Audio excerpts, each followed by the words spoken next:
A very warm welcome to one and all. I am Karthik Raman and I will be your guide for the today's lecture on pteridophytes. So today's lecture we will have a brief introduction about the classification and plant kingdom. Then we'll look at the examples of the plants in Pteridophyta and their economic importance, and we'll study about the salient features, and the icing on the cake will be the interesting facts which will be discussed towards the end of this lecture.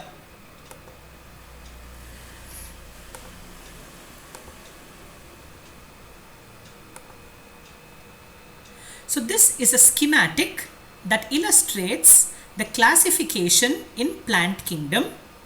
Kindly draw your attention towards the green rectangle box. So this highlights the pteridophytes, which is the topic of today's discussion. So some plants that belong to Pteridophyta. Firstly, we have Lycopodium. Next up, we have Selaginella. Next, we have Pteridium. Look at those leaves, they're so attractive and make the place look really nice. Next up we have Equisetum. So this plant resembles the horse tail, hence the name Equisetum. Next up we have Nephrolepis, which is a very common plant found in botanical gardens and parks, especially for topiary at the entrances. Next up we have Adiantum, which is the fern. Now let us see how they can add value to our everyday life.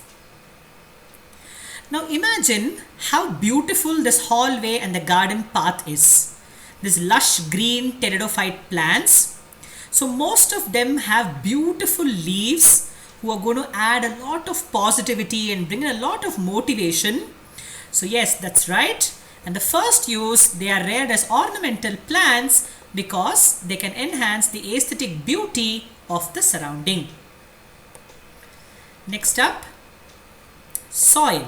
The topsoil is a very important component to grow plants. Selaginella acts as a soil binder and tightly holds on to the particles of the topsoil and prevents it from being eroded. Next, Lycopodium, the first image that I showed you. The plant is used in the preparation of homeopathic medicines. Next, the oak fern is used in the preparation of anti-helminthic drugs which are used to treat tapeworm and roundworm. Tapeworm enters our body if you are eating the pork that is not properly cooked, and the roundworm is a case generally seen in infants. Last up, we have liver. So liver is a very important organ of our body because it's the prime center for detoxification. So the plant Selaginella botryoides yields a medicine that is used in the treatment of the liver ailment to restore the normal functioning and acts as a liver booster. So these are the economic importance and some examples. So now we know what is the value addition they bring to our lives, and this is sufficient reason to learn a little more about them. Now, so that's the moisture. Then we have the shade, the sunny weather, and then the cool climate. So this is, we are talking about the habitat in which the pteridophytes can grow well. So pteridophytes grow in sunny, moist, cool and shady places. So that's about the information on their habitat. Next up, a very distinguishing feature which we see for the first time in plant kingdom is the appearance of the vascular tissue, which I am showing in the diagram. So xylem is associated with the ascent of sap, that is conduction of water and mineral salts from the roots to the aerial parts of the plant body. Next we have phloem, which is associated translocation of organic solutes, that is supplying the organic food material from the region where it is made or stored to the region where it is required. So xylem and phloem together constitute the vascular tissue, and pteridophytes are the first land plants, or you can call them as a terrestrial plants, to possess this vascular tissue, and they are present in a very primitive form, hence they are known as the tracheophytes. The very important distinguishing feature in pteridophytes is this that we have discussed. Next up, so now we have to discuss about the main plant body. So the main plant body is basically made up of root, stem and the leaves. These are the vegetative structures, and then the flower is a reproductive structure. So let us discuss about them. So it is the pteridophyte that is going to possess the true roots, stem and the leaves, as you can see in the diagram alongside. The main plant body in adult is a diploid sporophyte. Diploid refers to a condition where there are two sets of chromosomes that are present, and sporophyte is the plant that produces spores. And another distinguishing feature, there is alternation of generation between the sporophytic phase and the gametophytic phases, which we will discuss a little later.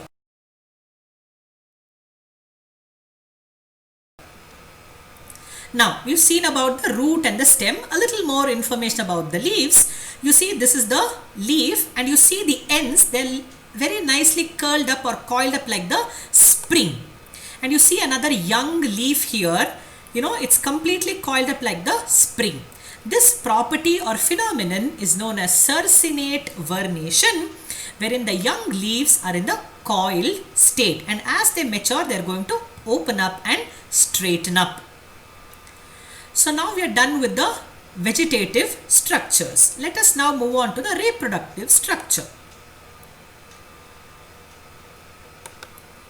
Strangely, pteridophytes do not produce flowers, they do not produce fruits, and they also do not produce seeds. Then I'm sure everybody would be wondering, how on earth are they going to reproduce? Let us see how.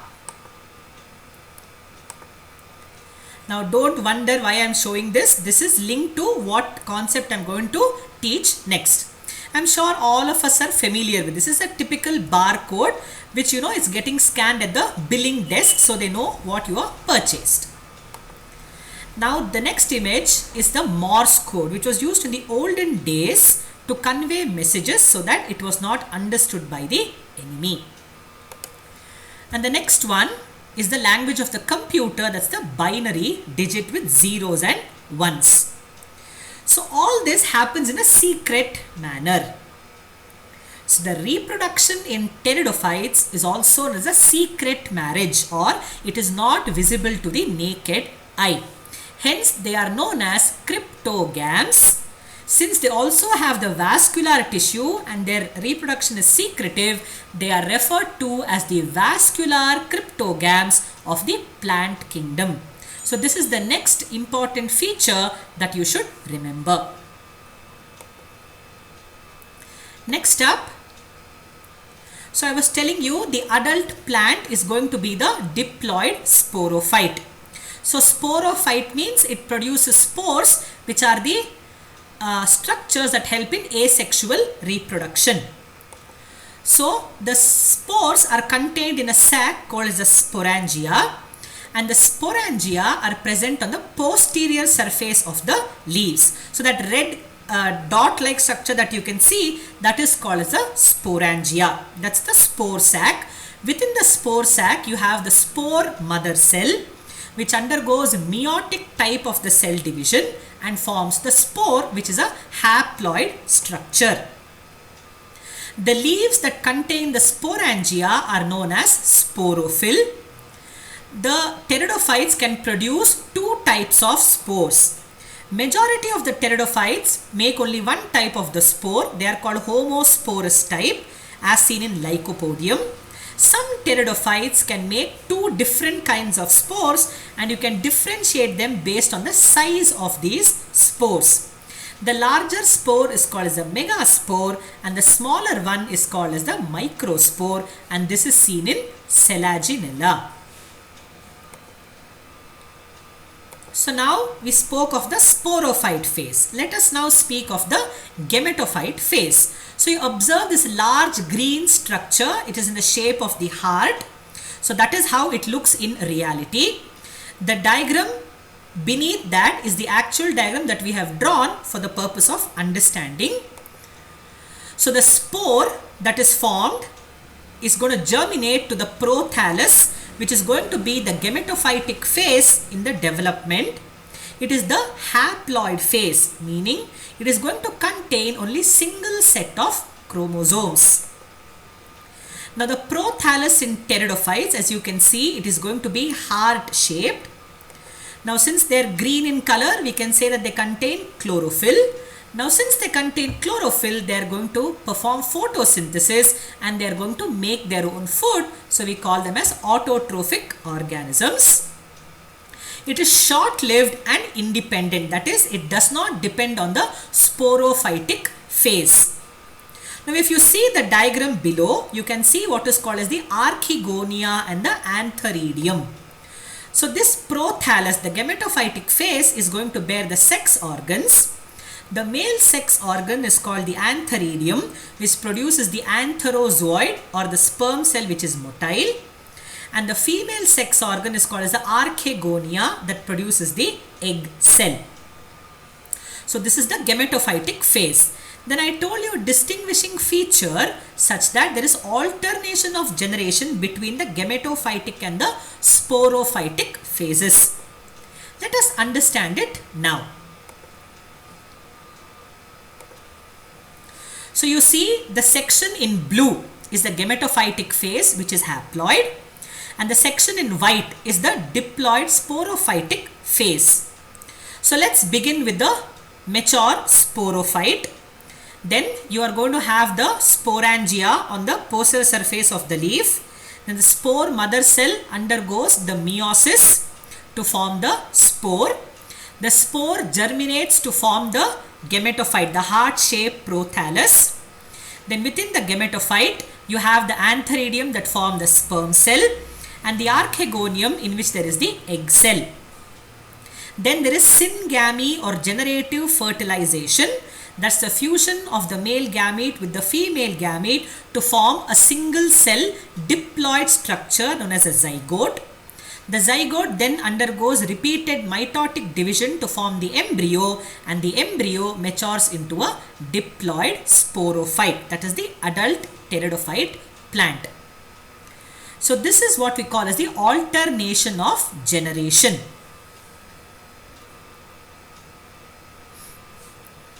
Next. Now this division Pteridophyta is further classified into 4 classes. First one, Coelopsida. Example will be Coelotum and Rhynia. Next will be Lycopsida. Example will be Lycopodium, that which is used in the homeopathic medicine. Then the next class is Sphenopsida. Example is Equisetum. The plant resembles the horse tail. And next one is the Pteropsida, where your example will be ferns. So that is about the salient features about pteridophytes. Now the actual icing on cake or some intriguing thoughts.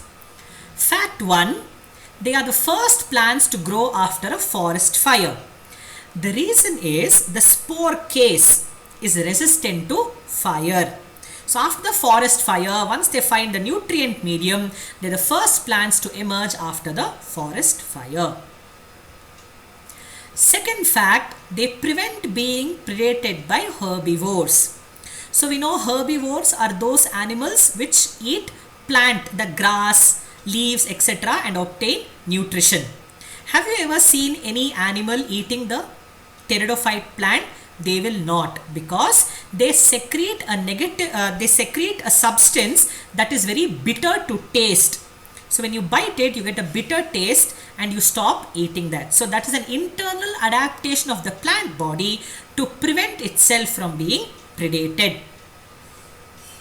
The third fact, the xylem and phloem are present in pteridophytes in a very primitive form, because this is the first group of plants that show these vascular tissues.